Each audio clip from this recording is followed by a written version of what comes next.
¿Alguna vez te has preguntado por qué el imperio que conocemos como el Sacro Imperio Romano no fue ni sagrado ni romano? ¿Cómo es posible que un pueblo que hablaba el mismo idioma estuviera dividido en cientos de principados durante más de 1000 años? ¿Qué papel jugaron figuras como Otto I en la creación de una nación que, a pesar de su fragmentación, se convirtió en una de las más poderosas de la historia moderna? Hoy te invito a un viaje fascinante a través de los siglos, desde los majestuosos castillos del Sacro Imperio hasta las ciudades industriales de la Alemania del siglo XIX. Amigos, no olvidéis suscribiros a mi canal Sombras Sagradas, darle a me gusta y dejar un comentario de 7 palabras. Es necesario para que el canal funcione. Compartid este video con otros si lo consideráis importante. Gracias. Imagina un mundo donde el concepto de un Estado-nación es ajeno, y las lealtades se dividen entre señores, ciudades y clérigos. Así era el paisaje europeo en la Edad Media, donde las tierras que hoy conocemos como Alemania formaban parte de la vasta herencia del imperio de Carlomagno. Tras la división de su imperio en 1843, con el Tratado de Verdún, la parte oriental de los territorios francos, conocida como el Reino Franconio Oriental, comenzó a gestarse como el embrión de lo que conocemos como Alemania. Este territorio se extendía desde el Rin hasta el Elba, y desde el Mar del Norte hasta las estribaciones de los Alpes. Imagina un paisaje cubierto por densos bosques de robles y hayas, donde las ciudades, escasas y amuralladas, eran meras sombras de lo que vendría. Las carreteras, en su mayoría de origen romano, estaban en decadencia, y los campesinos trabajaban la tierra con herramientas rudimentarias, mientras los monasterios preservaban los vestigios del conocimiento antiguo. La vida estaba impregnada de los aromas del humo de las hogueras y de la tierra húmeda. Las mañanas se veían envueltas en neblinas que se deslizaban sobre los ríos, ocultando pequeños asentamientos. El sonido de las campanas de las iglesias marcaba el tiempo, convocando a la oración. Aunque es fácil pensar en los germanos de esta época como guerreros sin piedad, la realidad es que eran hábiles artesanos, creando joyas exquisitas y trabajando la madera y el hueso. Su poesía y relatos épicos, transmitidos oralmente de generación en generación, formarían más tarde la base del Cantar de los Nibelungos, una obra maestra de la literatura alemana. La organización política de estas tierras difería notablemente de los estados modernos. La autoridad estaba descentralizada y dividida entre numerosos gobernantes locales, duques que regían sobre los históricos ducados tribales. Sajonia, Franconia, Suabia, Baviera y Lotaringia.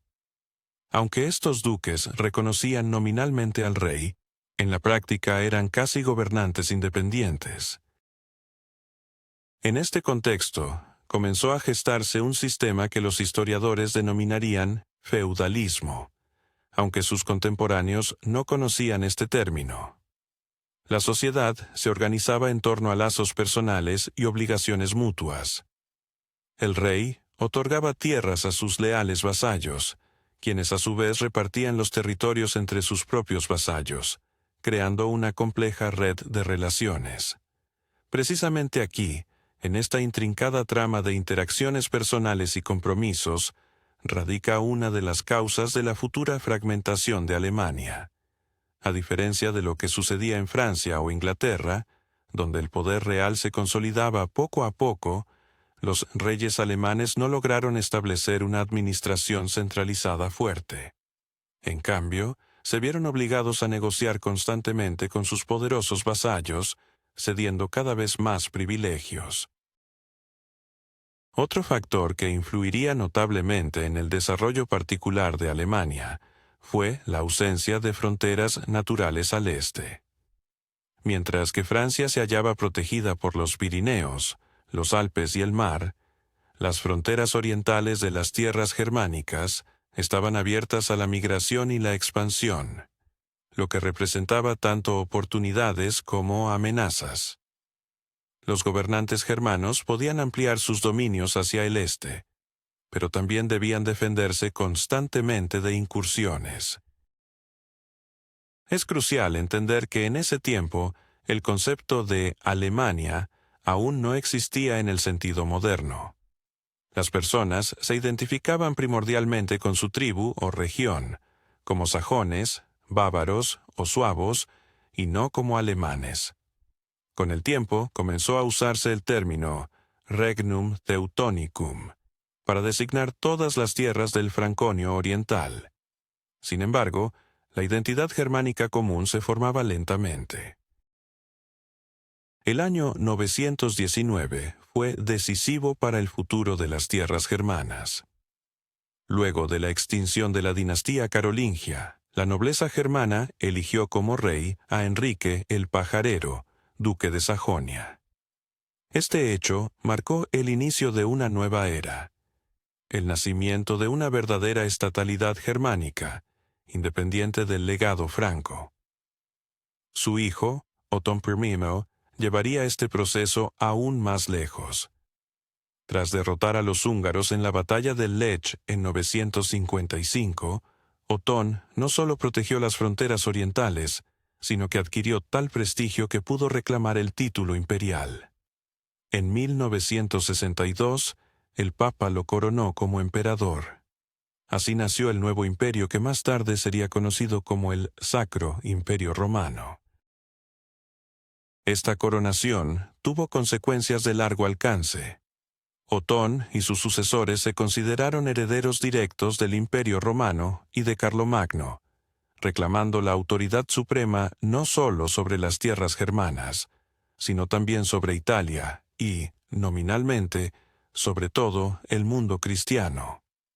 Esta ambición por un imperio universal definió la política exterior de los gobernantes germanos durante siglos y fue una de las razones por las que no lograron crear un Estado nacional centralizado.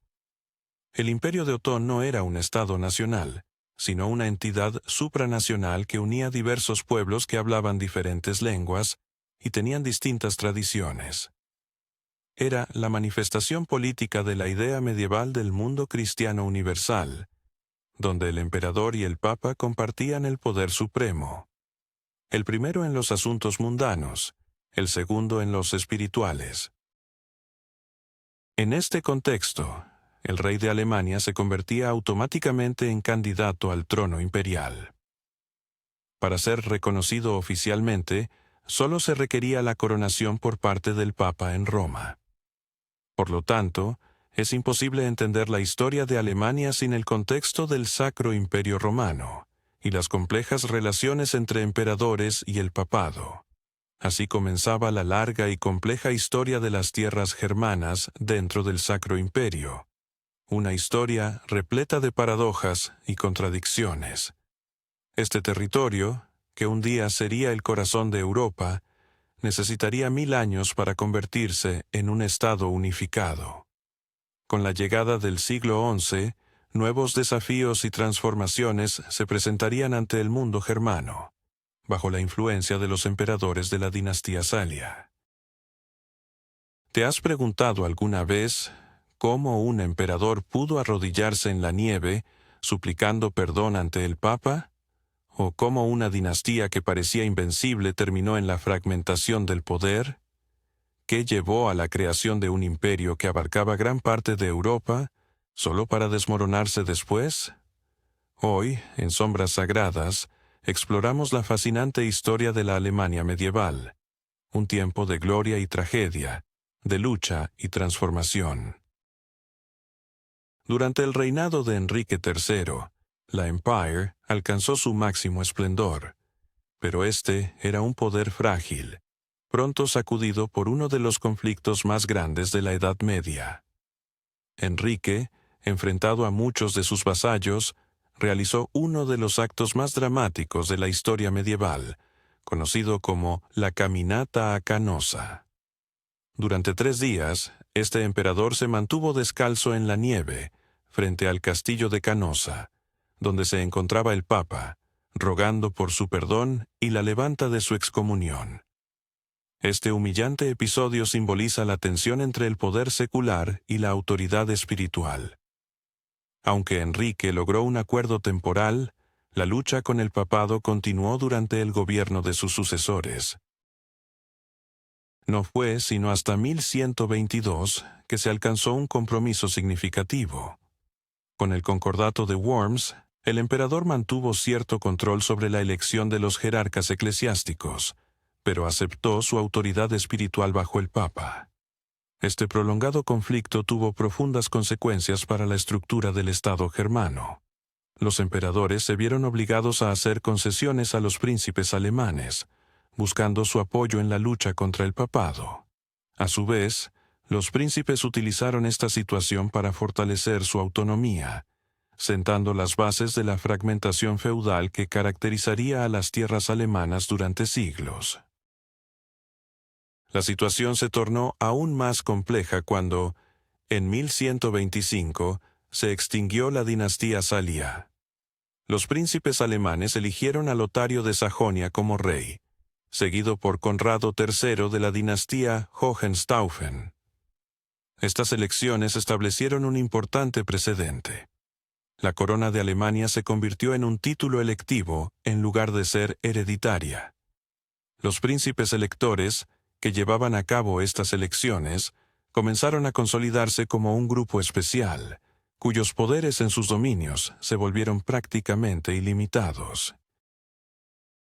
Mientras tanto, la vida cotidiana en las tierras alemanas experimentaba cambios profundos. El siglo XII se convirtió en una época de crecimiento económico y demográfico. Se despejaban bosques, se drenaban pantanos y surgían nuevas aldeas y ciudades. La colonización de tierras del este, antes habitadas por eslavos, expandía las fronteras del mundo germano. Las ciudades, inicialmente fundadas como puntos fortificados o residencias de obispos, se transformaban en centros de comercio y artesanía. El sonido del martillo en las forjas, el crujido de las carretas en las estrechas calles y los gritos de los comerciantes en las plazas de mercado formaban el trasfondo sonoro de las crecientes ciudades alemanas. El aire se impregnaba de los olores del cuero curtido, del pan recién horneado y del humo de innumerables fogatas.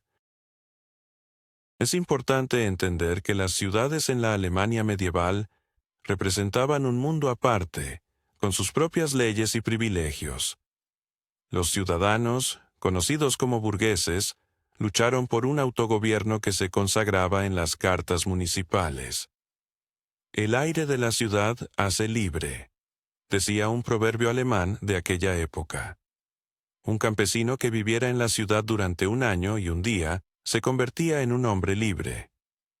Durante este periodo, las ciudades comenzaron a unirse en ligas para proteger sus intereses, siendo la más famosa de estas asociaciones la Liga Hanseática, un grupo comercial de ciudades del norte de Alemania que controlaba el comercio en el Mar Báltico y el Mar del Norte.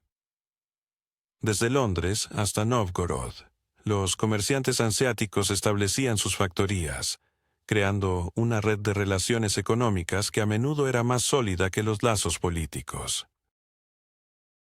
En el ámbito cultural, el siglo XII trajo consigo el auge de la cultura caballeresca, en especial de la lírica cortesana alemana. En los castillos de los señores alemanes resonaban canciones de amor y hazañas heroicas. Se creaban obras que ingresarían en el tesoro de la literatura mundial. Walter von der Vogelweide, el más grande de los Minnesänger, en sus poesías exaltaba no solo a su dama, sino también a la hermosa Alemania, una de las primeras expresiones de un sentimiento nacional en gestación. En la arena política, la era de los Hohenstaufen, y en particular el reinado de Federico I Barbarroja, entre 1152 y 1190, marcó un nuevo intento de fortalecer el poder imperial. Barbarroja, figura casi mítica en la memoria histórica alemana. Era un emperador que combinaba la valentía caballeresca con la astucia política. Buscaba restaurar el prestigio del imperio y la autoridad del emperador. Su política era ambivalente. En Italia, intentaba establecer un control directo, lo que desembocó en prolongados conflictos con las ciudades lombardas y el papado. En Alemania, actuaba con mayor flexibilidad, buscando no reprimir, sino atraer a su lado a los príncipes, especialmente a los eclesiásticos, obispos y abades, quienes podían convertirse en un apoyo sólido para el poder imperial. Uno de los momentos más dramáticos de su reinado fue la destrucción de Milán en 1162. Imagina el humo elevándose sobre las murallas de una ciudad que una vez prosperó, el crepitar de las llamas devorando casas y templos, y los lamentos de los habitantes que perdían todo lo que tenían. Este acto fue una demostración del poder imperial, pero también un testimonio de lo frágil que era ese poder. Pocos años después, los milaneses regresaron y reconstruyeron su ciudad. Legendaria fue también la muerte de Barbarroja durante la Tercera Cruzada. En 1190, mientras cruzaba el río Salef en Asia Menor, el emperador se ahogó. Su cuerpo nunca fue hallado, lo que dio origen a la leyenda de que Barbarroja no había muerto, sino que dormía en la montaña de Kyffhauser y despertaría en la hora más crítica para Alemania. Su hijo, Enrique VI, unió brevemente bajo su mando Alemania y el Reino de Sicilia, creando un imperio que abarcaba gran parte de Europa Central y del Sur. Sin embargo, su prematura muerte y la minoría de edad de su hijo Federico llevaron a un nuevo crisis y a luchas por el trono entre Felipe de Suabia y Otón de Brunswick. Este conflicto, en el que intervino activamente el Papa Inocencio III, debilitó aún más la autoridad central en Alemania. Los príncipes, apoyando alternativamente a uno u otro candidato, lograron nuevas concesiones y privilegios. Así, en 1212, el futuro emperador Federico II emitió la Bula de Oro de Weimar, que otorgaba amplios derechos a los príncipes eclesiásticos en sus territorios. Cuando finalmente Federico II se consolidó en el trono, prefirió centrar su atención en Italia y Sicilia, dejando Alemania bajo el control de su hijo Enrique. Esto propició una mayor descentralización, permitiendo que los príncipes obtuvieran un poder casi ilimitado en sus tierras. El emperador, por su parte, se convirtió cada vez más en un soberano nominal. Paradójicamente, Federico II, a quien sus contemporáneos llamaban la maravilla del mundo, por sus múltiples talentos y su erudición, contribuyó al declive del poder imperial en Alemania. Al enfocarse en crear un estado centralizado en Sicilia, dejó a los príncipes alemanes a su suerte. En 1235, en Worms, Federico promulgó un estatuto que favorecía a los príncipes, legalizando su autonomía. Los príncipes obtuvieron el derecho a acuñar moneda, construir castillos, establecer impuestos y juzgar a sus súbditos. Esto significó, de hecho, la legalización de la fragmentación feudal que antes existía más como una práctica que como un estado legalmente reconocido. Fue una época en la que, ante la ausencia de un fuerte poder central, se fortalecieron las dinastías regionales. Los vetinos en Sajonia, los Wittelsbachs en Baviera y los ascanios en Brandeburgo expandieron sus dominios, construyeron castillos fortificados, fundaron ciudades y promovieron la iglesia y los monasterios. Las rivalidades y alianzas entre ellos formaron el paisaje político de Alemania. Al mismo tiempo, continuaba la expansión alemana hacia el este, en lo que se conoció como la Trunk nach Ost. Los colonos Ale ¿Alguna vez te has preguntado cómo la ambición de un solo hombre, como Rudolf de Habsburgo, podría transformar todo un continente? ¿O cómo una epidemia devastadora como la peste negra cambió el rumbo de la historia en Alemania? ¿Qué papel jugaron la imprenta de Gutenberg y el movimiento de reforma de Martín Lutero en el destino de millones? Acompáñanos en un viaje a través de la turbulenta y fascinante historia de la Alemania medieval. En la época de los Cruzados, mientras los paladines peregrinaban a la Tierra Santa, Rudolf de Habsburgo fijó su mirada en las tierras paganas de los prusianos, dando inicio a una ambiciosa campaña de conquista y cristianización. Fue una era marcada por un monumental auge arquitectónico, donde vastas y majestuosas catedrales góticas comenzaron a surgir en toda Alemania. La construcción de la Catedral de Colonia, iniciada en el año 1248, se erigía como el más grandioso testimonio del poder y la devoción de los príncipes territoriales. Sin embargo, el año 1273 sería crucial, ya que los electores designaron a Rudolf de Habsburgo, fundador de una dinastía que jugaría un papel fundamental en la historia alemana y europea durante los siguientes 600 años. Con la ascensión de Rudolf, comenzó un nuevo capítulo en la historia de las tierras germanas. A diferencia de sus predecesores, Rudolf no anhelaba restaurar un imperio universal al estilo de los Hohenstaufen. En cambio, se centró en fortalecer sus propios territorios en Austria, lo que estableció un dualismo entre el emperador como líder del imperio y como gobernante de sus propios dominios. Este dualismo se convertiría en una característica definitoria del Sacro Imperio Romano Germánico. Los siglos XIII y XIV estaban también repletos de cambios sociales y económicos profundos. Las ciudades, especialmente aquellas que adquirieron el estatus de ciudades imperiales, comenzaron a ganar un papel cada vez más prominente. Ciudades como Nuremberg, Augsburgo, Frankfurt y Lübeck se transformaron en centros vibrantes de artesanía, comercio y cultura. En sus calles se podían escuchar el bullicio de comerciantes de diversas naciones, distintos idiomas resonando en el aire y una variedad de productos provenientes del mundo conocido. Sedas de China, especias de India, pieles de Rusia.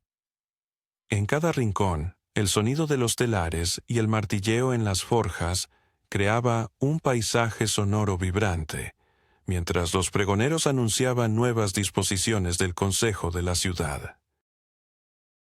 Con el auge de estas ciudades, brotó una nueva cultura burguesa, distinta de la tradicional cultura caballeresca.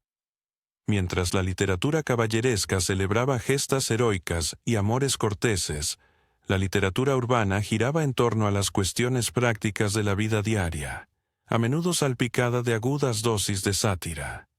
Los gremios de artesanos y las asociaciones de comerciantes florecieron, sentando las bases para la autogestión de las ciudades. En el año 1356, el emperador Carlos IV promulgó la Bula de Oro, un documento fundamental que definiría durante siglos la estructura política del imperio. Esta bula consolidó el derecho de 7 príncipes electores a seleccionar al emperador, otorgándoles casi derechos soberanos sobre sus territorios. Así, el imperio se transformó en una federación de principados y ciudades, nominalmente bajo el control de un emperador electo. Carlos IV, proveniente de la dinastía luxemburguesa, eligió Praga como el centro de su poder. Bajo su liderazgo, la ciudad floreció, convirtiéndose en una de las más hermosas de Europa. En Praga se fundó la primera universidad de Europa Central, se construyó el famoso Puente de Carlos sobre el río Vltava y se amplió el Castillo de Praga. Durante su reinado, el estilo gótico alcanzó su apogeo tanto en la arquitectura como en las bellas artes. Sin embargo, A pesar de este esplendor cultural, la situación política se complicaba, y el imperio se fragmentaba en una compleja red de territorios de diversos estatus y sistemas legales.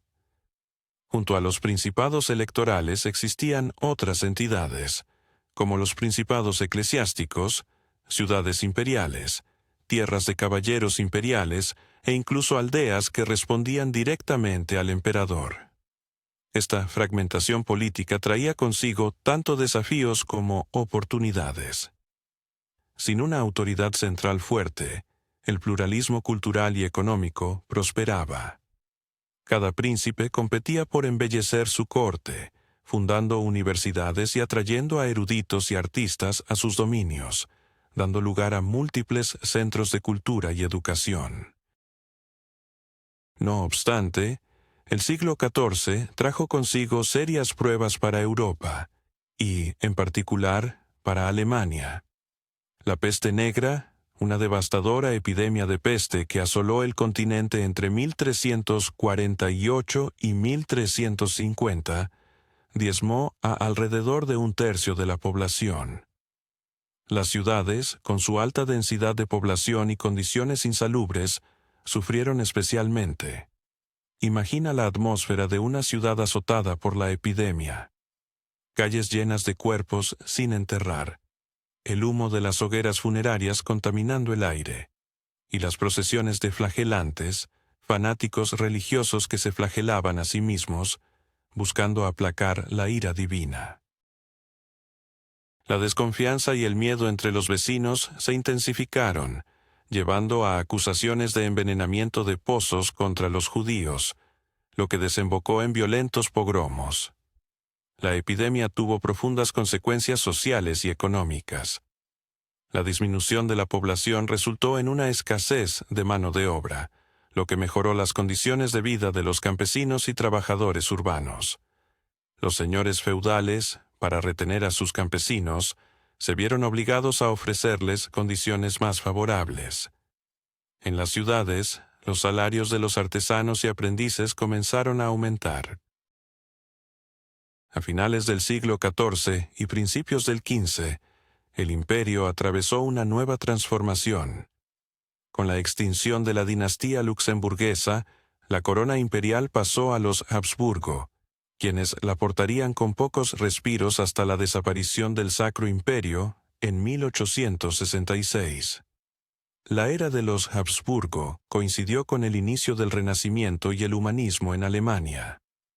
El desarrollo de la imprenta, gracias a la invención de Johannes Gutenberg en la mitad del siglo XV, revolucionó la difusión del conocimiento.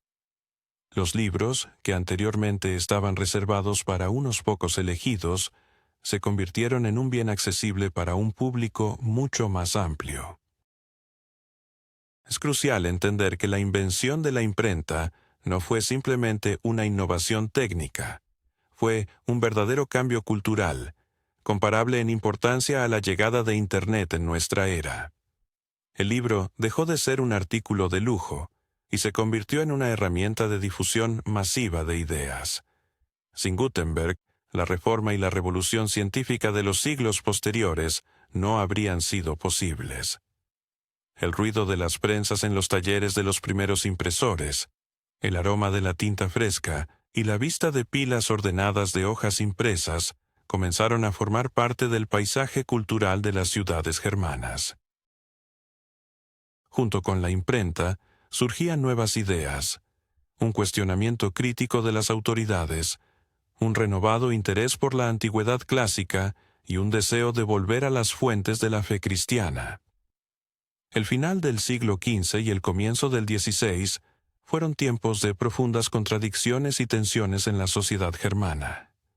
Por un lado, se vivía un auge económico, especialmente en las ciudades del sur de Alemania, como Augsburgo y Nuremberg. Las casas comerciales de los Fugger y los Welser controlaban una porción significativa del comercio y las finanzas europeas. Albrecht Dürer creaba sus inmortales grabados y pinturas, mientras humanistas como Johann Reuchlin y Ulrich von Hutten promovían nuevos ideales educativos y culturales. Sin embargo, el descontento social también aumentaba. Los campesinos sufrían las cargas de un aumento en las obligaciones feudales y de la restricción de sus derechos tradicionales sobre los bosques y pastos comunes. En las ciudades, crecía el descontento contra la oligarquía patricia, un reducido grupo de familias ricas que monopolizaban el poder. La venta de indulgencias, la acumulación de riquezas por parte de altos eclesiásticos y la corrupción de una parte del clero generaban un creciente descontento. Este caldo de cultivo de tensiones y contradicciones estalló en un evento que cambiaría para siempre no solo a Alemania, sino al mundo cristiano: la Reforma. El 31 de octubre de 1517, Martín Lutero, profesor de teología en la Universidad de Wittenberg, clavó en la puerta de la iglesia del castillo sus célebres 95 tesis en contra de la venta de. ¿Quién se atrevería a desafiar la autoridad del Papa y la tradición de siglos en la Europa del siglo XVI? ¿Qué llevó a un monje agustino como Martín Lutero a proclamar que sólo las Escrituras son la fuente de la verdad religiosa? ¿Y cómo la búsqueda de libertad de un individuo terminó desatando una serie de revueltas y guerras que transformarían el continente? En las estrechas calles del tranquilo pueblo universitario de Wittenberg, en Sajonia, se gestó un movimiento que cambiaría el curso de la historia europea. Con el principio del sola escritura, Lutero rechazó la mediación de la Iglesia entre Dios y el ser humano. Para él, cada creyente tenía una conexión directa con lo divino a través de la fe, un concepto que resonó profundamente en diferentes estratos de la sociedad alemana. Los príncipes vieron en la Reforma una oportunidad para liberarse del yugo papal y secularizar las tierras de la Iglesia, mientras que los ciudadanos comunes aclamaron la simplificación de la práctica religiosa y la reducción de los impuestos eclesiásticos. Los campesinos, al escuchar el llamado de Lutero a la libertad cristiana, interpretaron esto como una justificación para rebelarse contra la opresión feudal. Sin embargo, este variado entendimiento de la Reforma desembocó en un grave conflicto cuando, entre 1524 y 1525, estalló la Guerra de los Campesinos, el levantamiento popular más grande en la historia alemana hasta entonces. Bajo el liderazgo de figuras como Thomas Münzer, los campesinos exigían no solo reformas religiosas, sino también cambios sociales significativos. Lutero, que en un principio mostró simpatía por los sufrimientos de los campesinos, condenó con dureza la revuelta cuando ésta tomó un giro violento. En su panfleto contra los bandidos campesinos, instó a los príncipes a aplastar la insurrección sin piedad. El resultado fue devastador. Alrededor de 100.000 campesinos perdieron la vida, y este episodio reveló las profundas divisiones dentro del propio movimiento reformista. Mientras tanto, los reformadores radicales, como los anabaptistas, iban mucho más allá de Lutero, clamando por cambios no solo religiosos, sino también sociopolíticos. En contraste, figuras más moderadas, como Felipe Melanchthon, buscaban llegar a un acuerdo con la Iglesia católica. Al mismo tiempo, líderes como Ulrico Zwinglio en Zúrich y, más tarde, Juan Calvino en Ginebra, desarrollaban sus propias interpretaciones de la Reforma, diferenciándose de la visión luterana. La reacción del emperador Carlos V ante esta ola reformista fue compleja. Como defensor de la fe católica y leal hijo del Papa, su deber era enfrentar la herejía. Pero, como emperador preocupado por la unidad del imperio, también necesitaba buscar un compromiso con los príncipes protestantes. Además, la lucha contra el Imperio Otomano y la rivalidad con Francia desviaban su atención de los asuntos alemanes. Tras fallidos intentos de sofocar la Reforma por la fuerza, en 1555 se firmó la Paz de Augsburgo, que estableció el principio: el que gobierna decide la fe. Cada príncipe obtendría el derecho de determinar si en sus territorios se profesaría el catolicismo o el luteranismo. Los súbditos que no concordaran con la elección de su soberano tendrían el derecho de emigrar. Este acuerdo, aunque logró reducir temporalmente las tensiones, no resolvió la problemática de manera definitiva. El calvinismo, alzando su popularidad especialmente en las partes occidentales del imperio, no fue reconocido como una fe legítima. Además, la secularización de las tierras eclesiásticas por parte de los príncipes protestantes continuó siendo un tema controvertido. La ruptura religiosa intensificó la fragmentación política en Alemania, donde los principados protestantes y católicos formaban alianzas separadas, a menudo con la intervención de potencias extranjeras. La imperio se transformaba cada vez más en un campo de batalla de rivalidades internacionales. A inicios del siglo XVII, las tensiones entre católicos y protestantes alcanzaron nuevamente un punto crítico. Los conflictos sobre las tierras eclesiásticas, el derecho de los protestantes a construir iglesias en territorios católicos y el estatus de las ciudades imperiales con poblaciones confesionalmente mixtas se multiplicaron. Ambos bandos comenzaron a forjar alianzas militares y políticas, la Liga Católica y la Unión Protestante. La chispa que encendería este material explosivo provino de Bohemia. En el año 1618 ocurrió la llamada Defenestración de Praga, cuando 2 regentes imperiales fueron arrojados por la ventana del Castillo Real. Este suceso marcó el inicio de la rebelión de los protestantes checos contra el dominio católico de los Habsburgo, que rápidamente se convirtió en un conflicto europeo de grandes proporciones. La Guerra de los 30 años. Esta conflagración se convirtió en la guerra más devastadora de la historia alemana hasta el siglo XX. Aunque comenzó como un conflicto religioso entre católicos y protestantes dentro del imperio, pronto se transformó en una compleja guerra internacional que involucró prácticamente a todas las potencias europeas. Francia, nominalmente católica, apoyaba a los protestantes alemanes en su lucha contra los Habsburgo. Suecia se unió al conflicto como defensora del protestantismo, pero también persiguiendo sus propios objetivos políticos en la región del Báltico. Imagina las tierras alemanas en esos años terribles. Los ejércitos de diversas naciones desfilan por ciudades y aldeas, dejando a su paso destrucción y muerte. Los soldados, que no recibían salario durante meses, sobrevivían mediante el saqueo de la población local.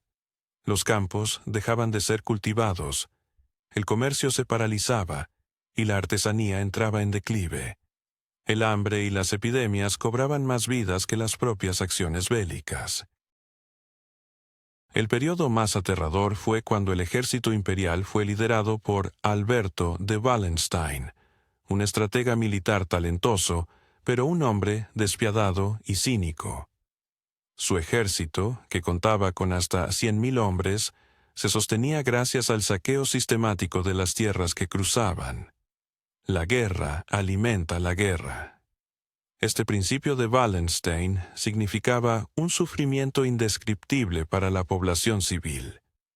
Un símbolo de los horrores de la guerra fue el saqueo de Magdeburgo por las fuerzas imperiales en 1631.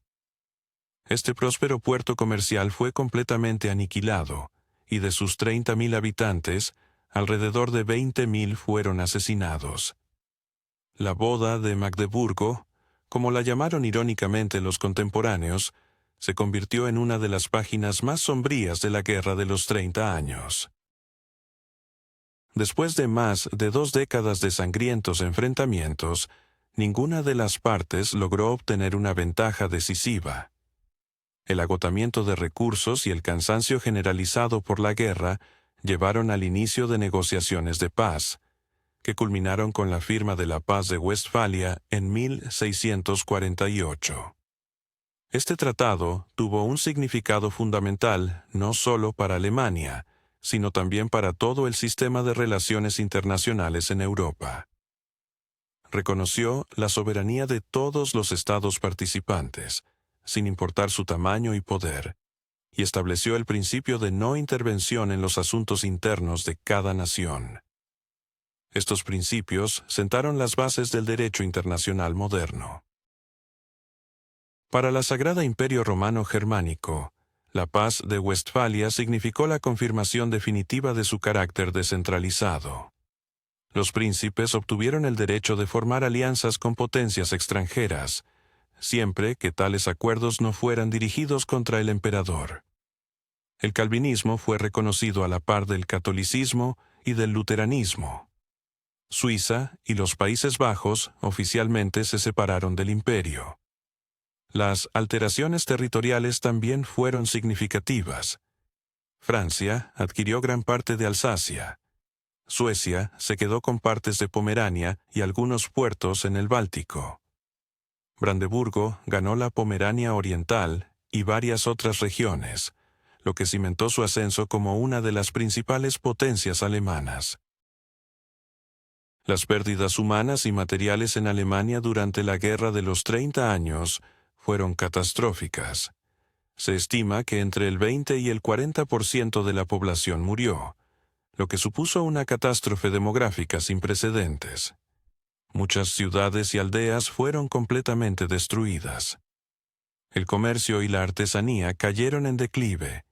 Se necesitaron varias generaciones para recuperar el nivel económico y poblacional anterior a la guerra. El resultado político del conflicto fue un mayor debilitamiento de la autoridad central imperial y un incremento del particularismo. El imperio se transformaba cada vez más en una federación laxa de estados prácticamente independientes. ¿Alguna vez te has preguntado cómo un monarca como Federico II de Prusia, conocido como el Grande, pudo transformar su reino en una de las potencias más grandes de Europa? ¿O cómo la exquisita opulencia de los palacios austriacos escondía un profundo abismo de desigualdad social? En un contexto donde el Imperio Romano Germánico regía sobre más de 300 territorios, la complejidad de la política y la cultura alemana durante el siglo XVIII es fascinante y reveladora. El historiador Samuel Fundorf describió a esta Alemania como un cuerpo irregular, una entidad política fragmentada que, sin embargo, comenzaba a experimentar un notable proceso de centralización. Mientras tanto, algunos estados alemanes, como Brandeburgo, Prusia, empezaron a consolidarse. El elector Federico Guillermo, apodado el Grande, sentó las bases de lo que sería el futuro reino de Prusia, creando un ejército profesional y llevando a cabo reformas administrativas que estimularían el desarrollo económico.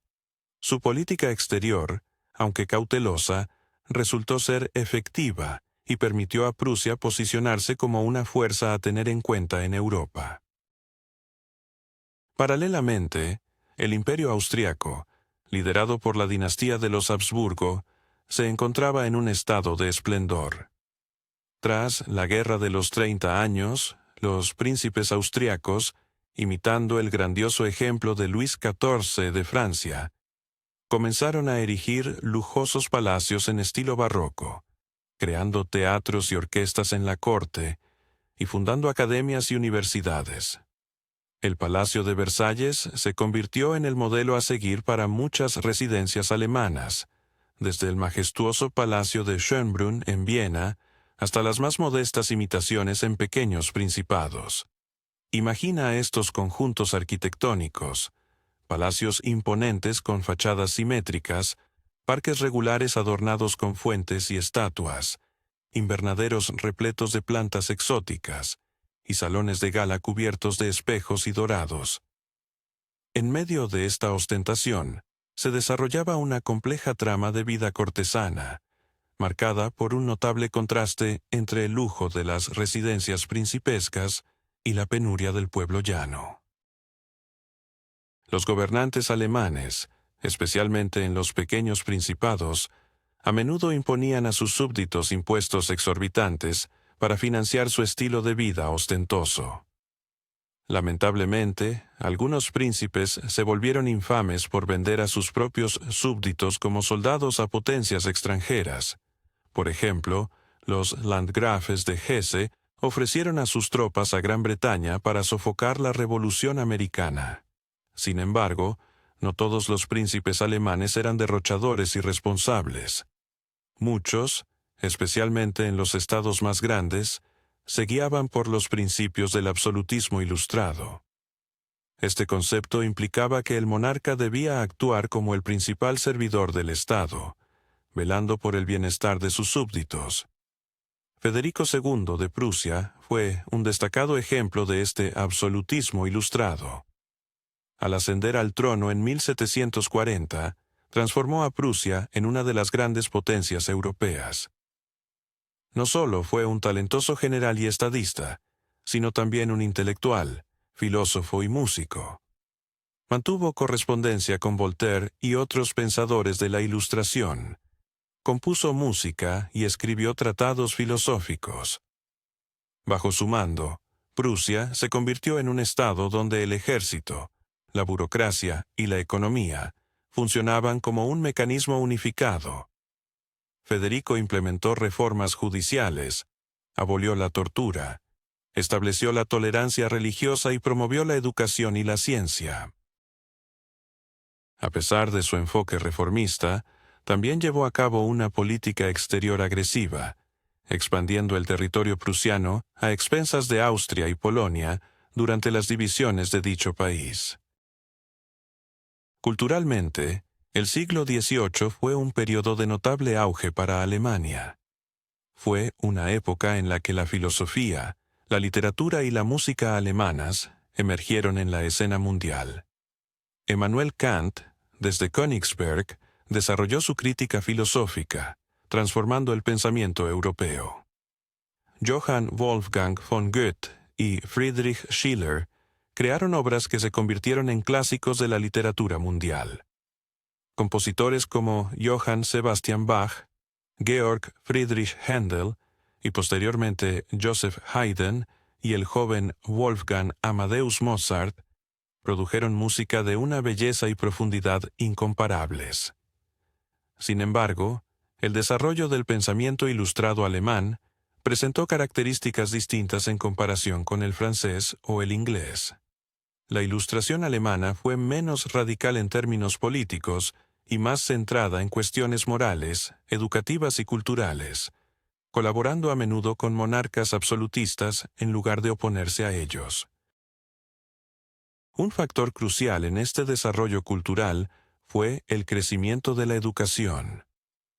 Durante el siglo XVIII se fundaron nuevas universidades, como la de Göttingen, que se convirtió en un centro para la ciencia histórica y la filología.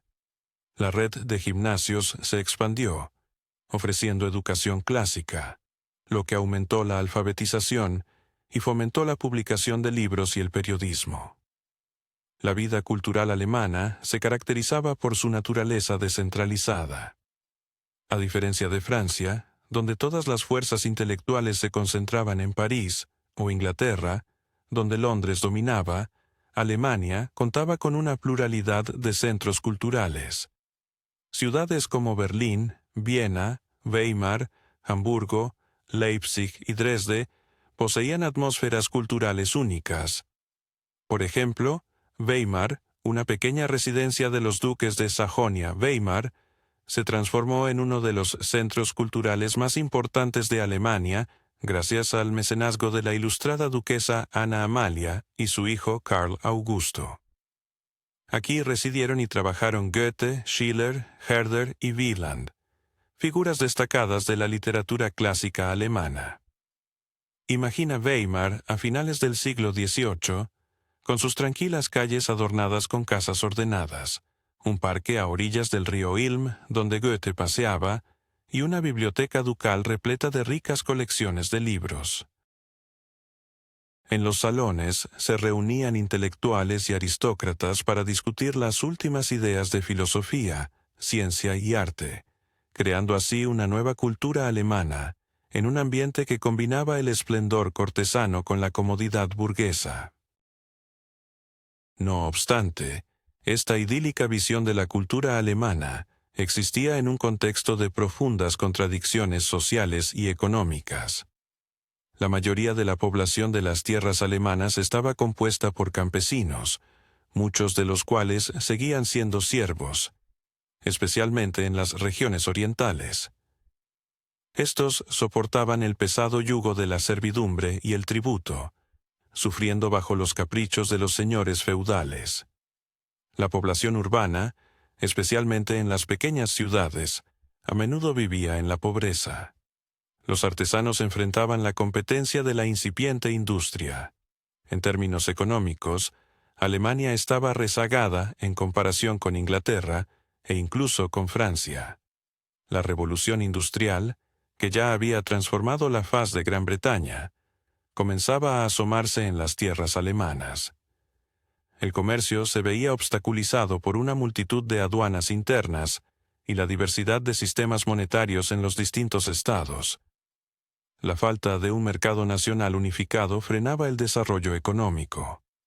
Sin embargo, en algunas regiones, especialmente en el área del Rin, Sajonia y Silesia, se iniciaba un proceso de industrialización. Surgían las primeras fábricas, aumentaba la extracción de carbón y metales, y se desarrollaban nuevas ramas industriales. Nuevos grupos sociales, como industriales y trabajadores de fábricas, comenzaban a cobrar importancia, desempeñando un papel crucial en la futura historia de Alemania. Al final del siglo XVIII, el mapa político de Alemania presentaba una compleja y sorprendente mosaico. El Sacro Imperio Romano Germánico nominalmente unificaba alrededor de 300 territorios soberanos, que iban desde grandes estados como Austria y Prusia, hasta diminutas posesiones de caballeros imperiales que a veces consistían solo en un puñado de aldeas. Esta fragmentación política representaba a la vez una causa del diverso panorama cultural y un obstáculo para el desarrollo económico y político. En apariencia, el sistema parecía estable. El emperador, que desde 1765 era José II de Habsburgo, presidía el Reichstag, el Parlamento Imperial en Ratisbona. El Tribunalkammer de la Imperio en Wetzlar resolvía disputas entre los estamentos imperiales. Las instituciones arcaicas del imperio continuaban funcionando por inercia, aunque con una eficiencia cada vez menor. Sin embargo, esta estabilidad era engañosa. Las crecientes tensiones entre Austria y Prusia, el aumento de la conciencia nacional y la difusión de ideas revolucionarias estaban socavando los cimientos del viejo orden. Bastaba un impulso externo para activar procesos que, en última instancia, llevarían a una transformación radical del mundo alemán. ¿Quién no ha oído hablar de la Revolución Francesa como un símbolo de libertad e igualdad? Pero, ¿cómo reaccionaron realmente figuras clave como Immanuel Kant y Friedrich Schiller ante el torbellino que representó ese cambio radical en Europa? ¿Y qué consecuencias tuvo en la identidad nacional alemana? La historia nos sorprende, y hoy vamos a desentrañar ese fascinante relato. La chispa que encendió el cambio fue, sin duda, la Revolución Francesa, que se inició en 1789. Al principio, muchos intelectuales alemanes aclamaron el evento como el amanecer de una nueva era de libertad y equidad. Immanuel Kant, a pesar de su avanzada edad, seguía con entusiasmo los acontecimientos en Francia, mientras que el poeta Friedrich Schiller fue honrado como ciudadano de honor de la República Francesa. Incluso el joven Hegel y sus compañeros en la Universidad de Tübingen plantaron un árbol de la libertad en honor de la revolución. Sin embargo, a medida que la revolución se radicalizaba y comenzaba el terror jacobino, la percepción de estos acontecimientos en Alemania experimentó un giro notable. Las voces conservadoras siempre habían expresado su oposición, pero ahora muchos liberales también comenzaban a sentirse decepcionados por los ideales revolucionarios. Johann Wolfgang von Goethe, quien al principio mostró simpatía por el movimiento revolucionario, cambió su perspectiva tras la batalla de Valmy en 1792. En su reflexión, notó que la revolución había infligido una serie de derrotas devastadoras a sus enemigos. A partir de 1805, tras la aplastante victoria de Napoleón sobre el ejército austríaco en Austerlitz y el ejército prusiano en Jena y Auerstedt, Napoleón se convirtió en el verdadero señor de Europa Central. Realizó un cambio radical en el mapa político de Alemania.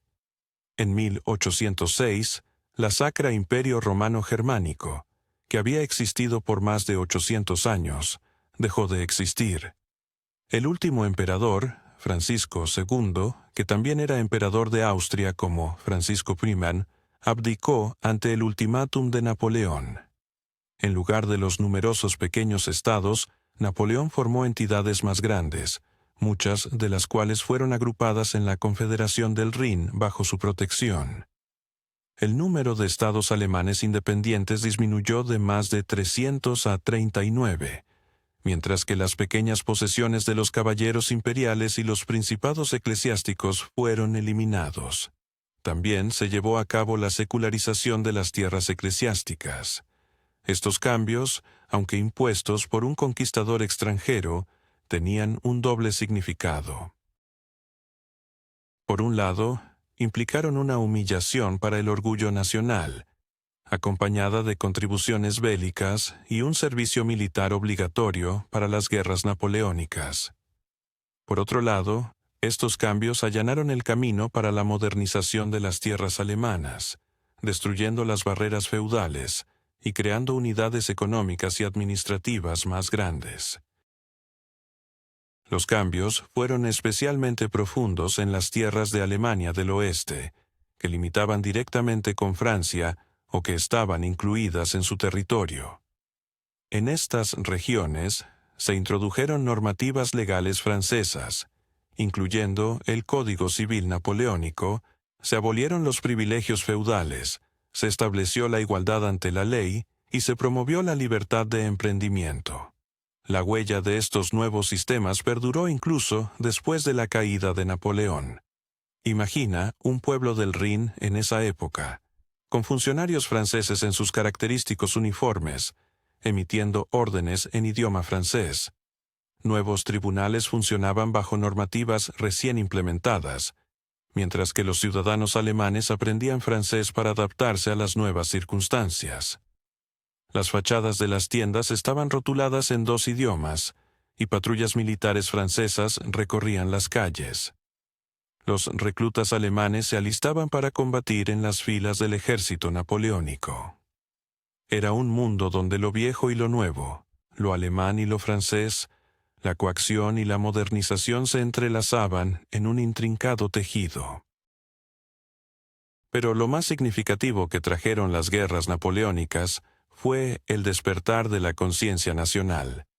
Si antes la mayoría de los habitantes de las tierras alemanas se identificaban principalmente con su estado inmediato, ya fueran prusianos, bávaros o sajones, ahora comenzaba a surgir un sentido de identidad germana común.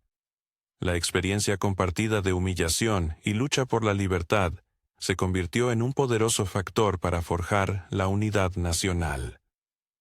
Este proceso se hizo evidente de manera notable en Prusia, que, tras sufrir una aplastante derrota en Jena y Auerstedt, había perdido casi la mitad de su territorio y se vio obligada a mantener tropas de ocupación francesas. En estas circunstancias, el liderazgo prusiano, especialmente a través de los ministros Stein y Hardenberg, puso en marcha una serie de reformas profundas que no solo modernizaron el Estado prusiano, sino que también sentaron las bases para su futura influencia en la unificación de Alemania.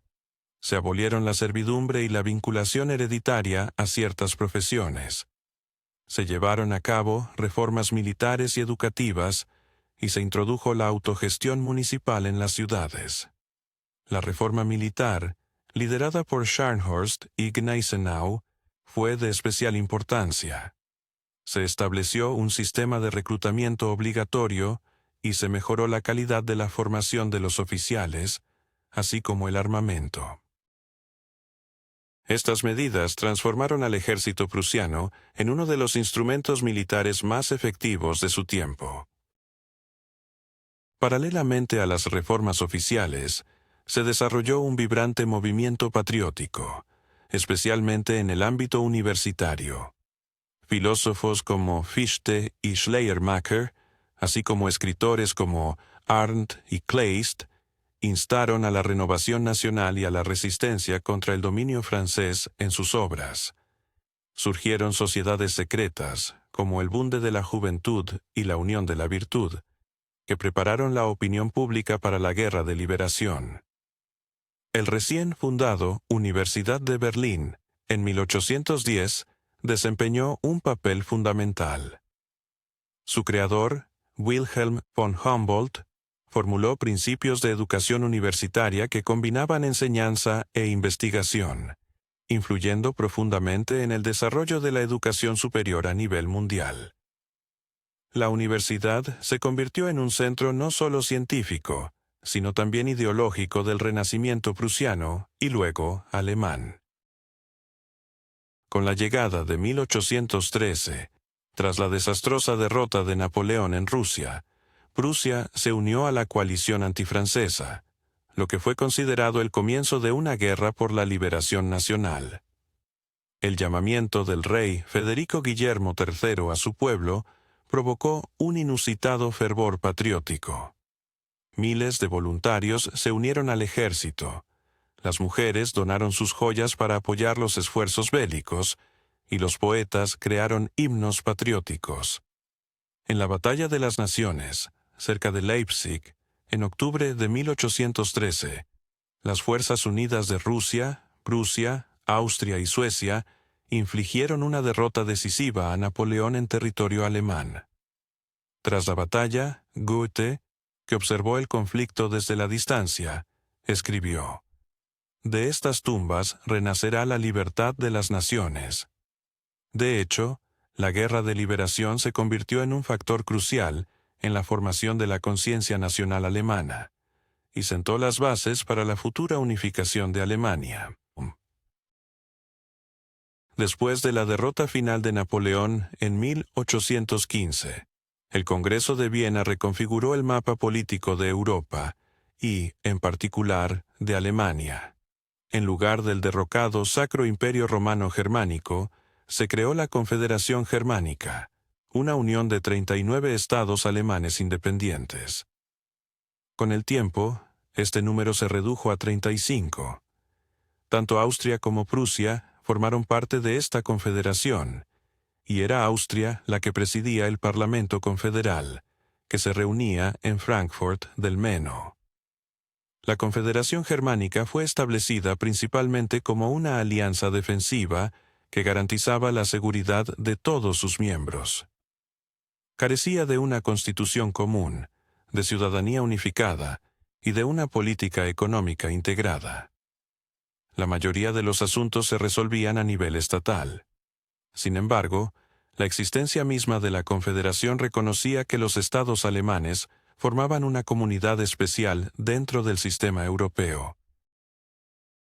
El periodo posterior al Congreso de Viena, conocido como la época de la Restauración, fue testigo de una reacción conservadora. Bajo el liderazgo del canciller austríaco Metternich, los movimientos liberales y nacionales fueron suprimidos en los estados alemanes.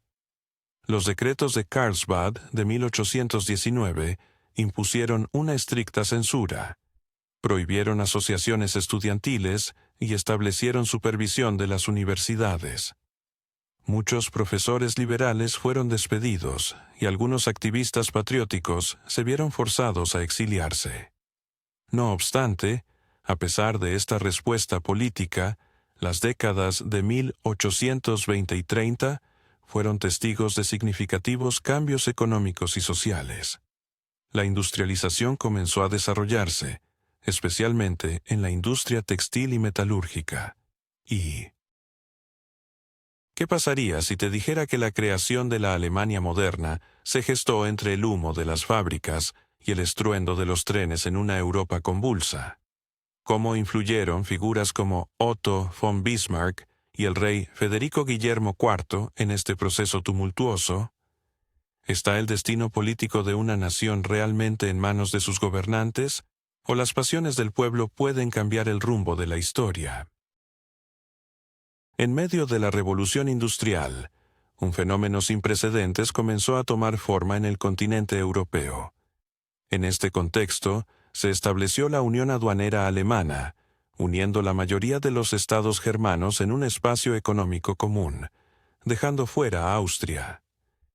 Imagina por un momento las calles de las antiguas ciudades alemanas, donde el humo de las primeras fábricas se eleva hacia el cielo y los vapores de los barcos de vapor surcan los ríos Rin y Elba. Los primeros trenes, con su potente ruido, asustan a los caballos mientras cruzan las nuevas vías férreas. Las luces de gas empiezan a brillar en las ciudades, y cada vez más personas abandonan la vida rural para trasladarse a los florecientes centros industriales. Este fue un mundo en plena transformación, un cruce entre lo agrario y lo industrial, entre las antiguas relaciones feudales y un incipiente capitalismo. A medida que se producía esta revolución económica, también se gestaban cambios culturales profundos. En la literatura, el realismo comenzó a desplazar al clasicismo y al romanticismo, manifestándose en las obras de escritores como Georg Büchner y el joven Heinrich Heine. La filosofía hegeliana, que dominó la primera mitad del siglo XIX, se dividió en dos corrientes: los conservadores hegelianos y los radicales hegelianos, quienes abogaban por la expansión de los derechos políticos para los ciudadanos. Sin embargo, estos cambios fueron limitados y no afectaron las bases del sistema político existente.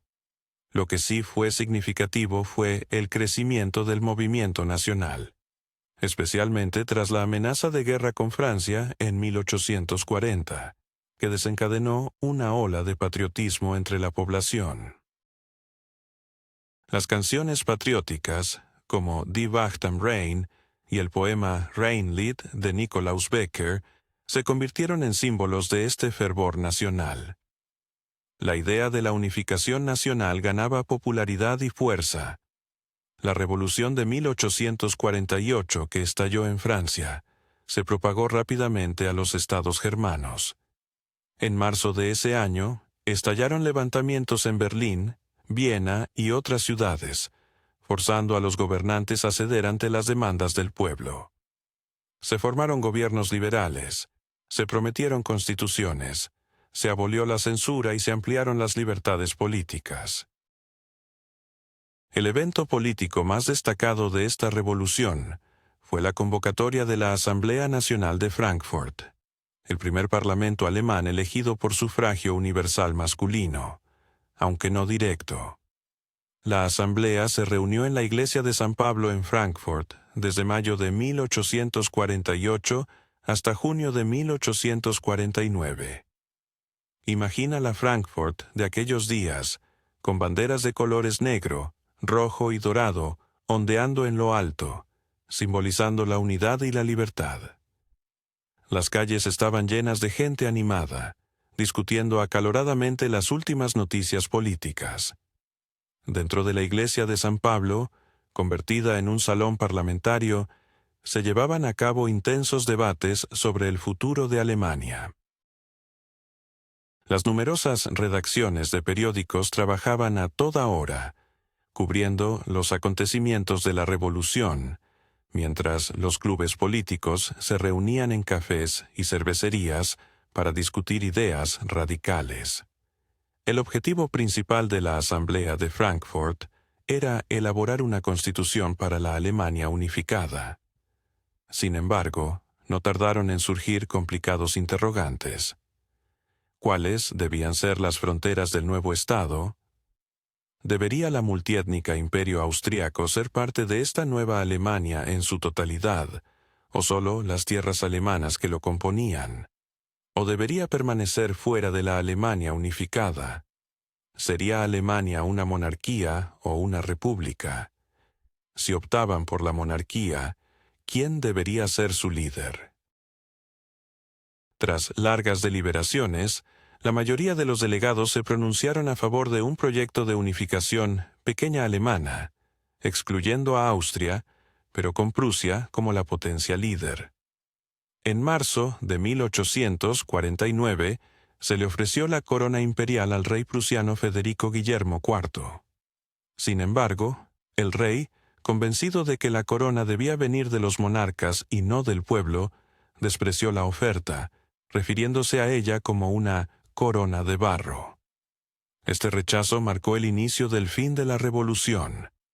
Para el verano de 1849, el antiguo orden había sido restaurado en todos los estados germanos, a menudo con el uso de la fuerza militar. Los últimos focos de resistencia en Baden y el Palatinado fueron sofocados por el ejército prusiano. Muchos revolucionarios se vieron obligados a emigrar, principalmente a Suiza, Francia, Bélgica o Estados Unidos. A primera vista, parecía que la revolución había fracasado. Sin embargo, sus consecuencias serían duraderas. La idea de la unidad nacional ya no podría ser borrada de la conciencia pública. La Constitución prusiana, aunque muy conservadora, introdujo un gobierno representativo. La reforma agraria, que liberó a los campesinos de las últimas cargas feudales, fue completada. Se sentaron las bases para la futura unificación de Alemania, no a través de una revolución, sino mediante la diplomacia y el conflicto armado. La década de 1850, conocida como la época de la reacción, fue un periodo de represión de los movimientos liberales y nacionales. Sin embargo, el desarrollo económico continuó su curso. La industrialización avanzaba rápidamente, especialmente en Prusia. La cuenca del Ruhr se transformaba en la mayor región industrial de Europa. Se construían nuevas líneas ferroviarias, surgían sociedades anónimas y se desarrollaba el sistema bancario. Al mismo tiempo, las tensiones entre Austria y Prusia por el liderazgo en el mundo germano continuaban intensificándose. Tras sufrir una derrota en la guerra contra Francia y Cerdeña en 1859 y perder Lombardía, Austria buscaba compensar este golpe aumentando su influencia en Alemania. Por su parte, Prusia, aunque más avanzada económicamente, seguía siendo considerada una potencia secundaria en el ámbito político, y se preparaba para un enfrentamiento decisivo. En 1861, Guillermo I ascendió al trono prusiano, decidido a fortalecer su ejército. Cuando la mayoría liberal del Parlamento prusiano rechazó aprobar la reforma militar, se produjo un conflicto constitucional. Para resolverlo, Guillermo nombró como primer ministro a Otto von Bismarck, quien se convertiría en el arquitecto de la unificación alemana. Bismarck es una de las figuras más controvertidas de la historia alemana. Aunque conservador de convicciones, también era un pragmático dispuesto a utilizar cualquier medio para alcanzar sus objetivos. No se resuelven las grandes cuestiones de tiempo con discursos y decisiones de mayoría, sino con hierro y sangre, afirmó en su célebre discurso ante la Comisión de Presupuestos del Parlamento prusiano. Bismarck ignoró al Parlamento y llevó a cabo la reforma militar a pesar de su oposición. Reorganizó el ejército prusiano, convirtiéndolo en la fuerza militar más eficiente del continente. Al mismo tiempo, maniobró hábilmente en un complicado juego diplomático, aislando a Austria y asegurando la neutralidad amistosa de otras grandes potencias. El primer paso hacia la unificación de Alemania fue la guerra contra Dinamarca en 1864. Prusia y Austria, actuando en conjunto, arrebataron a Dinamarca los ducados de Schleswig y Holstein. Sin embargo, pronto los aliados se disputaron el botín. Bismarck, contando con la neutralidad de Francia y forjando una alianza con Italia, provocó un conflicto con Austria. En junio de 1866 estalló la Guerra Austro-Prusiana, conocida por los alemanes como Fratricide War o Bruderkrieg. A pesar de que la mayoría de los estados germanos se alinearon con Austria, Prusia, gracias a la superioridad de su ejército y su red ferroviaria, logró una victoria decisiva. La batalla crucial tuvo lugar en Königgrätz, en Bohemia, donde el ejército austriaco fue derrotado. Según el Tratado de Praga, Austria fue excluida de los asuntos alemanes. Los estados del norte de Alemania se unieron en la Confederación del Norte de Alemania bajo el liderazgo de Prusia. Los estados del sur, como Baviera, Württemberg, Baden y Hesse del Sur, mantuvieron su independencia, pero establecieron alianzas militares con Prusia. La Confederación del Norte de Alemania tenía una estructura federal con un fuerte gobierno central. Su constitución, que llevó a Otto von Bismarck a provocar una guerra con Francia. Cómo el imponente edificio del Reichstag se convirtió en un símbolo de unificación alemana. ¿Fue realmente la sangre y el hierro el camino hacia la creación del imperio alemán? En este apasionante relato, descubriremos cómo Alemania, fragmentada en múltiples estados durante siglos, logró finalmente su unificación bajo el liderazgo de figuras clave como el rey prusiano y el astuto canciller Bismarck. En el siglo XIX, el Reichstag fue establecido mediante sufragio universal masculino, en medio de un contexto político complejo. El rey de Prusia asumió el rol de presidente de la Confederación, con Bismarck como canciller federal, lo que marcó el inicio de una nueva era en la historia de Alemania. Esta unificación, sin embargo, generó inquietudes en Francia, gobernada por Napoleón III, quien temía la creación de un Estado poderoso en sus fronteras orientales. Bismarck, consciente de estas tensiones, veía la guerra con Francia como el paso final necesario para consolidar la unificación alemana, un acto que uniría a los estados del sur con los del norte. Maestro en la manipulación de la diplomacia, utilizó la famosa Nota de Ems para incitar a Francia a declarar la guerra en julio de 1870. Los estados del sur de Alemania, vinculados por alianzas militares a Prusia, se unieron a la contienda al lado de su poderosa aliada. Las tropas alemanas, con una velocidad asombrosa, infligieron derrotas a los franceses en batallas fronterizas, culminando en el cerco de las fuerzas enemigas en Sedan, donde el propio emperador Napoleón III fue capturado. La noticia de la victoria resonó en Berlín, provocando una explosión de júbilo en las calles. Multitudes se congregaron, las campanas de las iglesias sonaron con fuerza, y los estandartes negro, blanco y rojo ondearon al viento mientras resonaban canciones patrióticas. Escenas similares se vivieron en otras ciudades como Múnich, Dresde y Hamburgo. En medio de este fervor, el anciano emperador, con su casco adornado, se erguía sobre un estrado, acompañado por el príncipe heredero Federico y su hijo, quien más tarde se convertiría en Guillermo II. Los príncipes y reyes de los estados alemanes prestaron juramento al nuevo emperador, mientras Bismarck, vistiendo el uniforme de un regimiento de húsares, proclamaba la fundación del Imperio alemán. Este episodio marcó el triunfo de la diplomacia de Bismarck y la fuerza del ejército prusiano. La proclamación en Versalles selló el proceso de unificación de Alemania, uniendo a sus diversas regiones bajo el lema de sangre y hierro, tal como había anticipado Bismarck. Así, de un mosaico de estados dispares, surgió un imperio fuerte, central en Europa, unificado por un idioma común, una cultura compartida y un sentido de identidad nacional, aunque aún con marcadas diferencias regionales y tradiciones locales. La nueva constitución del imperio, que en gran medida replicaba la de la Confederación Alemana del Norte, establecía una estructura federal con un poderoso gobierno central.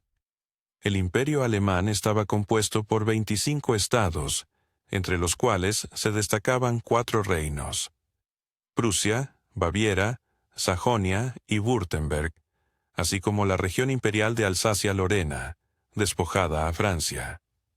El rey prusiano se convertía automáticamente en el emperador alemán, mientras que el primer ministro prusiano asumía el papel de canciller imperial. Sin embargo, este imperio no era una democracia en el sentido moderno. El poder ejecutivo no dependía de la mayoría parlamentaria. Aunque el Reichstag era elegido mediante sufragio masculino universal, sus poderes eran limitados, especialmente en asuntos de presupuesto militar y política exterior. El canciller era responsable únicamente ante el emperador, no ante el parlamento. Esta estructura política reflejaba la jerarquía social de Alemania en aquel momento. La antigua aristocracia, en particular los Junkers prusianos, mantenía posiciones prominentes en el ejército, la diplomacia y la alta burocracia. La burguesía, aunque cada vez más poderosa económicamente, seguía en un rol secundario en la política.